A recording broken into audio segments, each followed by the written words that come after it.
Hello everybody, I am Hacklebeast, starting off week 4 of the Swedish Brood War Initiative's Nation Wars. Matchup for today will be North America versus Western Europe. In the top position as the Orange Protoss, we have DragOn of North America, more specifically of Canada. And that is 12 o'clock. And in the bottom position as the Teal Terran, we have TEH from Western Europe, more specifically from Germany. And that is 6 o'clock position. Boom, get those overlays up. Good stuff. So, TEH versus DragOn. Now, just yesterday, if you happen to be watching the cast then, or if you caught the VODs of that, we saw DragOn play a really nice series versus Terror. I had mentioned during that cast that I hadn't seen a lot of DragOn's PvT, but from what I saw on that day, I was quite impressed. He put up a really good series, and I mean it was a good series between two good players, no major mistakes on either side. So I was impressed by what I saw in him. TEH, It's going to be a hard test for TEH. Both teams came out with very strong rosters. Actually, just looking through what some of the matchups were, this might be one of the most lopsided, and it's not that lopsided. It's saying that this is the most lopsided is really just a testament to the two teams' rosters. But there are going to be a lot of very high-level, very close series coming up today. But in this case, I do think that DragOn has the advantage here. And TEH is really going to have to show his stuff to pull out the win for Western Europe. And they certainly could use it. Just looking at the standings. Latin America, unfortunately, does not appear to be participating in this league anymore. So, if you count the last three games for Latin America as losses, we have a 4-0 North America, a 3-1 Western Europe, and a 2-2 Central Europe. If Western Europe's able to win this, it becomes very difficult for Central Europe to get one of those top two spots. And then North America and Western Europe will duke it out for the absolute top honor, with both of them only having one loss, and it was against each other. If they both beat Central Europe, then they're tied at the top. If one of them wins and one of them loses, then they'll be the first place of the group. But top two teams advance, so it's not terribly important. Things get interesting if Western Europe loses. Then you have North America pretty much guaranteed their spot at the top of the group, and you have a very close fight between Western Europe and Central Europe to see who can get that second place spot. And it's kind of a shame that either Central Europe or Western Europe has to get eliminated. I mean, the team with the Germans and the Spanish on it, or the team with the Hungarians on it. Ugh. You don't want to see either of them go, but unfortunately that's the way tournaments go. People must be eliminated eventually.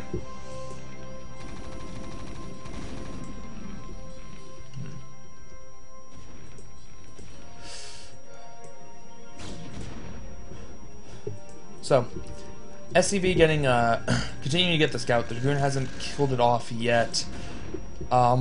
He sees range coming around, and actually this SCV is living for quite a long time. In the in DragOn series versus Terror, we saw him go for a pretty interesting PvT build. It was one gate, get range, then Expo, then Robo, then Expo again, then Observatory, and then to gateways 2 and 3. So he got observers and 2 expansions off of just one gateway. It was a pretty risky style to play, but really, Terror wasn't able to punish it. Wasn't able to punish that greediness directly. It really, the kind of harass Terror was doing just would have worked no matter what build DragOn had done, really. So I'm interested to see if he continues to do it. We do have one gate and now an Expo. Next should be, there's the Robo. So it's looking like it's going to be the same thing again. Looking very much so like it's going to be the same thing again, but TEH is going for a timing attack. Or at least looking like he is. I mean, this is an FD. It's a strong FD, in fact, with 6 Marines instead of just 4. A little bit stronger than normal. The tank getting a little bit too far ahead and actually being blocked in by the Marines. A pretty costly mistake there for TEH. A little bit unfortunate. The way they came across the bridge, the tank was leading, and the Marines just made a cradle around it, preventing it from retreating. TEH was paying attention. He did realize he needed to pull the tank back, but you could see he just could not get it off, and now, oh, there goes one goon. Probably the goon's gonna stop. No, the goon's not gonna stop. Alright. So DragOn's gonna end up losing his goons, but it doesn't matter. He took out the first tank. And the threat of an FD push is minimized. So it looks like, well, we weren't going to see quite the same thing anyway, as we do have the next gateways going down rather than a third nexus quite that quickly. On destination, it would have been very difficult to defend that third nexus. But still, DragOn is not going to be punished for the quick natural. Eventually somebody is. Eventually someone's going to punish DragOn for doing that. It's a matter of time. There's no way you can get away with doing that every game. But for now it's good. And for now it's going to give an advantage into the early game. We once again see the observatory. The early observatory and the robotics facility should be making the first observer rather soon. First observer is quite nice, actually, for DragOn. It makes it so that he doesn't have to worry about vultures coming in with mines and really threatening the goons and the natural.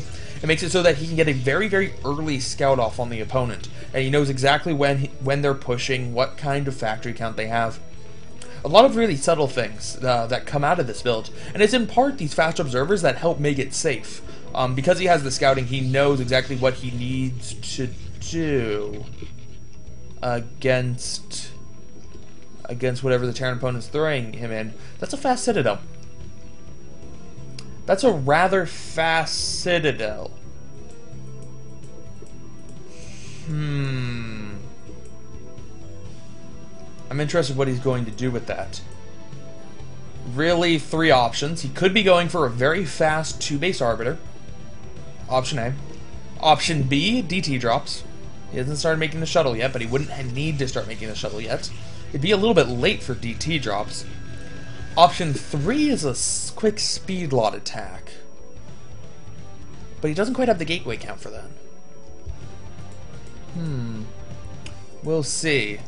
Actually, we don't see anything yet. He isn't getting speed, and he isn't getting the Templar archives. Oh, this is probably going to be the Templar. This is going to be a Stargate. Okay. So it is going to be for 2-base arbiter. A rather quick 2-base arbiter. Interesting to see how he's going to be able to use that. Getting a message.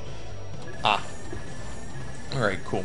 Apparently the 2v2 has ended, so we won't have any problems with that. Good stuff. Alright. DragOn just barely able to keep his observer alive. Playing it rather close with the turret, but doesn't matter. Still alive.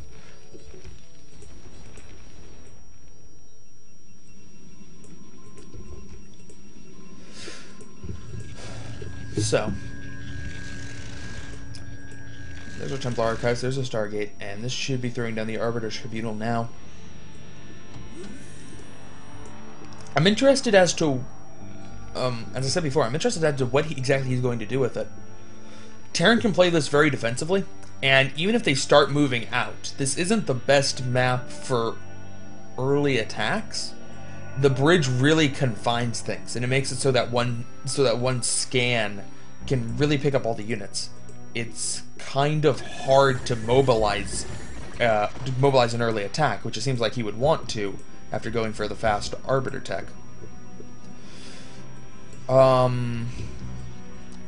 This is a good map for recall, but you rarely see 2-base arbiter go into an immediate recall. And recalls aren't as good in the early game. They have a weird peak where there's a timing pretty late into the game where they're better than if you had gone for it early, but after that point the Terran just keeps getting more and more defensive, and it starts to dwindle off in effectiveness. And that timing's certainly not for a while here. We're not even at the 10-minute mark.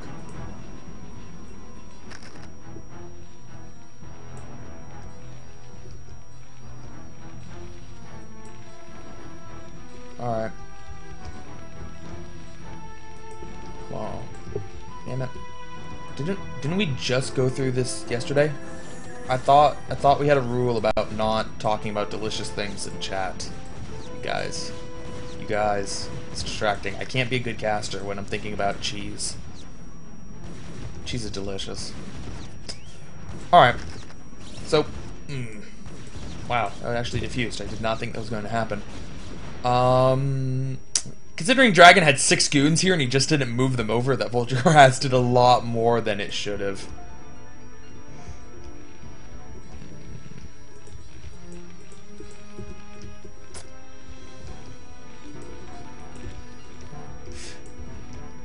Alright.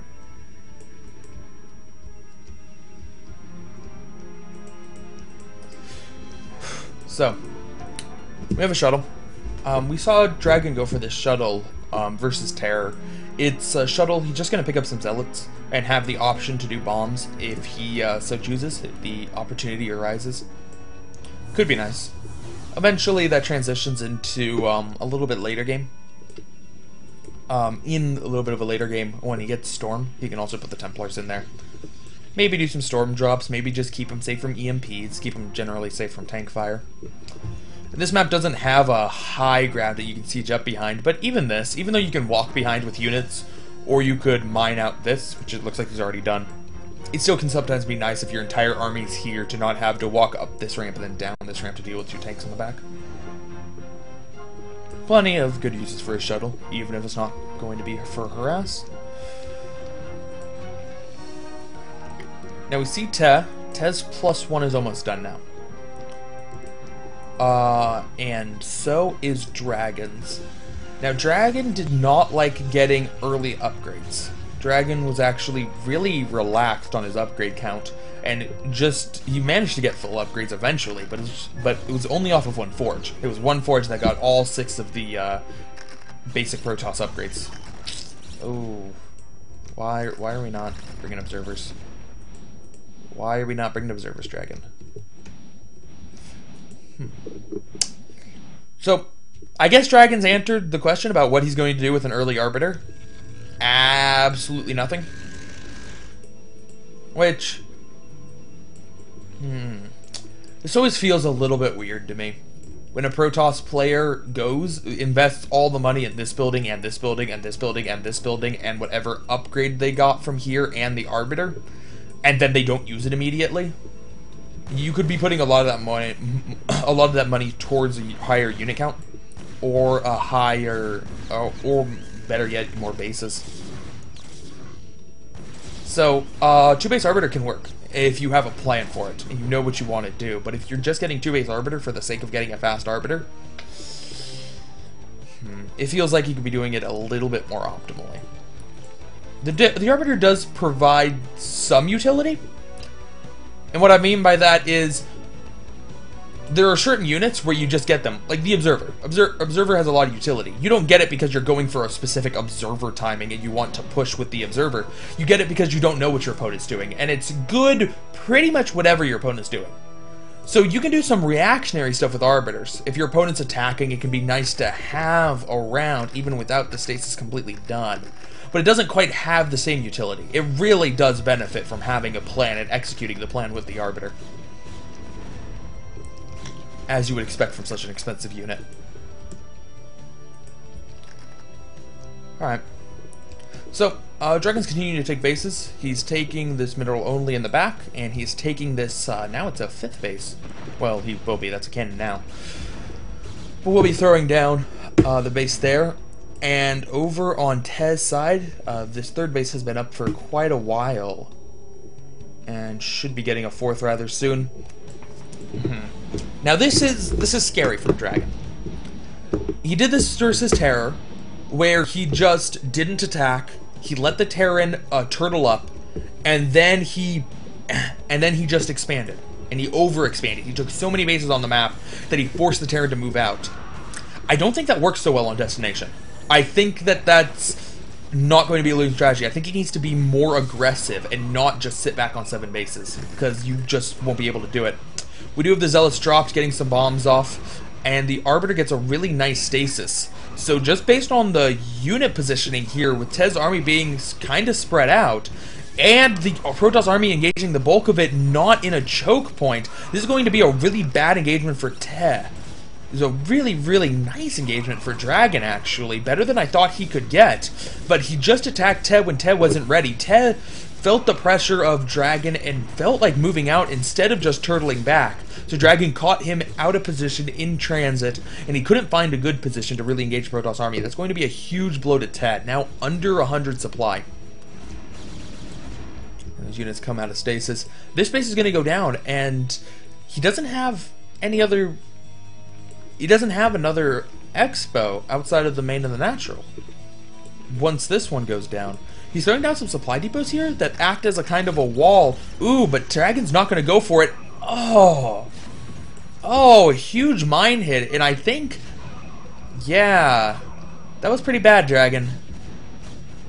You even had an observer in there, man. Observer sleeping on the job. Actually, the observer was probably like yelling at the drones. He's like, hey, there are mines here. Don't get over there. No, you need to stop. No. Ah, you guys, I just told you they were there. You gotta shoot at them. But no, we're just gonna blame the observer. It's all his fault. That's actually really convenient. DragOn went down in this direction and tried to go for a finishing blow, tried to take out this army, but it means he never took out this base. I don't know why he didn't just kill it. He needed to send 6 feedlots. That entire base is dead. All those turrets are gone, all the supply depots are gone. A lot of the SCVs would have died because they would have been killed by the goons as they transferred out. And the command center would have been lifted, so that wouldn't have died. But still, like, huge damage. Huge damage if he had just sent down 6 feedlots.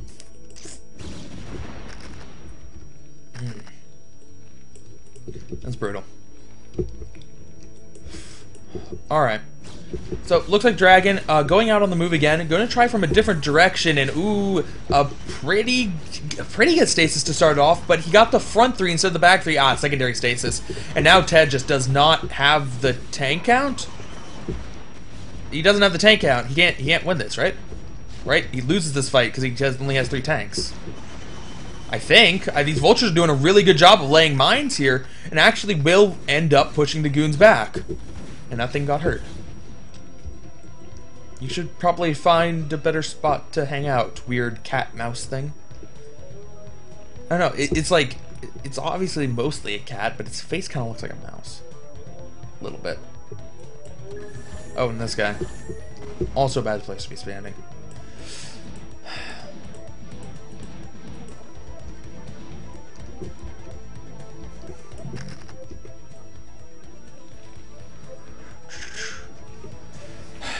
Alright, so DragOn's gonna try again. This time, TEH hasn't gotten any kind of map control, so once again, this base is vulnerable. Observer flying in, he obviously knows there's a base there. DragOn, why are you not attacking this base? It's so juicy and undefended. There are freaking 2 tanks on a high ground. That's it. TEH also has 2-1, which is helping out a lot compared to... No, DragOn did get another forge. Ooh, we have a recall. We do have a recall. The recall goes down. A good collection of zealots and dragoons. The 2 tanks are going to go down very quickly. And now, how much damage can these do to the buildings? There's not a mining base here, so they can't get SCV kills, but they can certainly kill some of these factories, kill some of the units as they spawn. Ooh, science vessel goes down. And man, there are a lot of tanks on this high ground. A stasis goes down. A good job. If he had stasis these ones too close, the units would not have been able to get up the ramp. But unfortunately not in time. This base is going to go down. Meanwhile, the recall is not being dealt with here. And he's starting to lose the factories. As the Protoss unit continues to march forward, he might lose another science vessel here. He's already lost a couple. Those are kind of expensive to replace.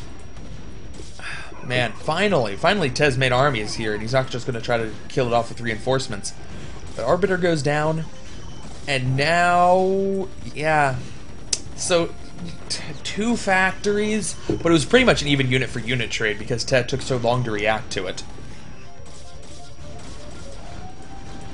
Alright, looks like they eventually are able to take out are able to take out the attacking force here. Pretty easy to come up this ramp rather than this ramp, and those units are all going to die. DragOn attacked at that Arbiter timing I was trying to talk about a little while ago, where it's a time the Terran's out of the base, and they have enough stuff that it's kind of hard to get back. It's not such a small army, they can just easily run back and defend it. But at the same time, it's not too late in the game where TEH has too much money and he just spends 3,000 minerals on nothing but turrets and mines. And DragOn's coming in for another attack now. It's looking like he's finally going to be able to take the battle in this area. He's tried so many times now, just hasn't been able to work out. These mines are really slowing down DragOn though. And he's actually going to go for this base! Yeah, but he needs to run away with the Observer and the Arbiters. There are too many turrets here. But fine, he's actually going to be able to kill this now. The SCVs begin to transfer away. Most of them are able to live, as these reinforcements are a little bit too late. Zealots can't get a lot of hits. And this is going to get taken out. The command center goes down, but it was taken out late enough that Ted does have another base up. It's not as if he's just stuck on the natural only, and now setting up a fourth here. Another science vessel lost. You notice in the meantime, DragOn, Nexus with no probes, that's fine.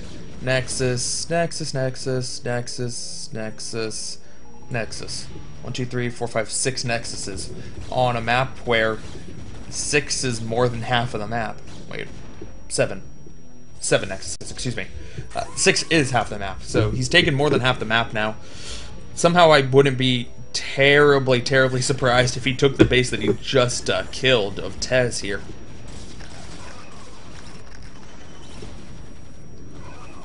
Alright, so Ted goes for an attack on this side, only able to take out a couple of cannons and some units, not much else, and now this base is very exposed, which means this base is going to be very exposed. Ted kind of needs to try to rush as many units here. There is a high ground advantage, which is nice, but there's no choke point if you have to defend this far back. If you're a little bit farther forward up here, then it's fine. Oh! And Ted cannot afford that. Normally, Vulture's not very expensive, but when you're under 100 supply, you really need those extra 7 Vultures. And just this small of an attack, with Ted knowing that reinforcements are coming, is going to be too much for him. GG's. And DragOn takes game number 1 of week 4.